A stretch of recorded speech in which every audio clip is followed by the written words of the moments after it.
আসসালামু আলাইকুম। আমি শিরিন শিল্পী ঢাকা থেকে বলছি। কাছে এবং দূরে, দেশ এবং দেশের বাইরে যে যেখান থেকে আমার এই ভিডিওটি দেখতেছেন, আল্লাহর রহমতে সবাই ভালো আছেন। আমরাও আলহামদুলিল্লাহ ভালো আছি।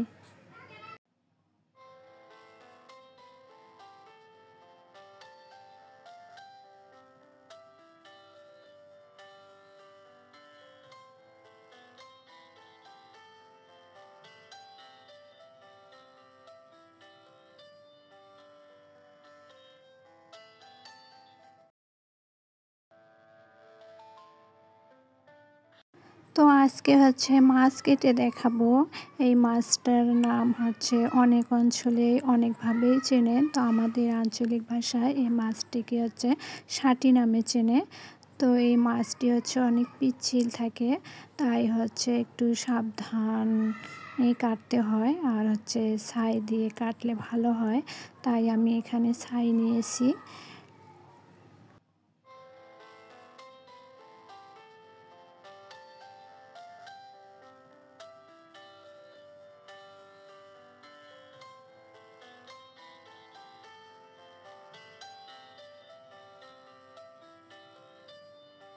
তো এই মাছগুলো তাজা অবস্থায় কাটতে যাবেন না, কারণ এই মাছগুলো অনেক লাফালাফি করে। আপনারা দেখতেই পারতেছেন আমার মাছগুলো অনেক লাফালাফি করতেছে। আর আমার একটু তাড়া আছে, এই জন্য এই অবস্থায় আমি কেটে নিচ্ছি। আপনারা মারার পরে তারপরে কাটবেন।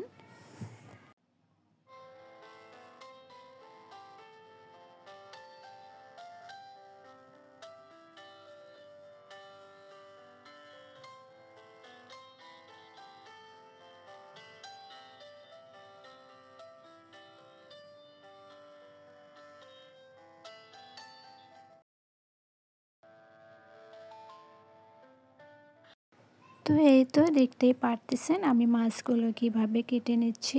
আপনারা একটু ভালো করে খেয়াল করেন, তাহলে আপনারা অনেক সহজে এই মাছটাকে কেটে নিতে পারবেন আশা করছি।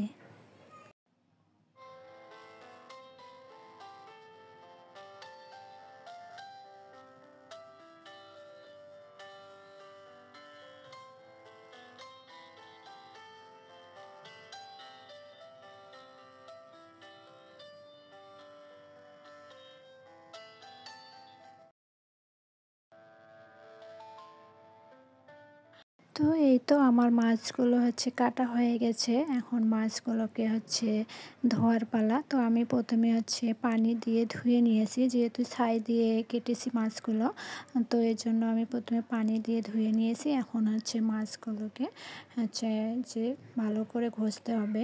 মাছের উপরে একটা কালো কালো যে একটা দাগ থাকে, এটা চলে যাবে। এই জন্য এভাবে ঘষতে হবে।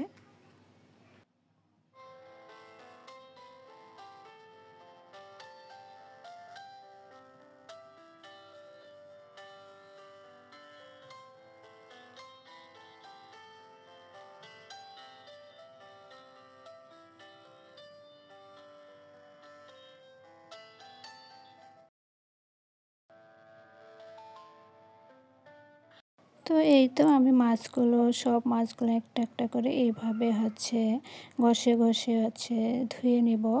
তো আপনারা দেখতেই পারতেছেন এভাবে ঘষার ফলে যে অনেক কালো ময়লা বাইর হচ্ছে। তো আপনারা এভাবে ঘষে ঘষে ধুয়ে নেবেন। তো আমি সব মাছগুলো এভাবে ঘষে নিয়েছি, আপনারা দেখতেই পারতেছেন। তো এই তো আমার মাছগুলো ধোয়া হয়ে গেছে। তবু এই মাছগুলো কি বলুন তো একটু কালো কালোই দেখা যাচ্ছে, আর কালো কালোই থাকবে, একবারে যে সাদা সেটা হবে না। তো আজকে এ পর্যন্তই। সবাই ভালো থাকবেন, সুস্থ থাকবেন। আর যদি আমার এই ছোট্ট ভিডিওটি আপনাদের কাছে ভালো লেগে থাকে, তাহলে প্লিজ আমার ভিডিওটিতে লাইক দিবেন, কমেন্ট করবেন, আর আমার চ্যানেলটা সাবস্ক্রাইব করে দেবেন। তো সবাই ভালো থাকবেন, সুস্থ থাকবেন। আসসালামু আলাইকুম।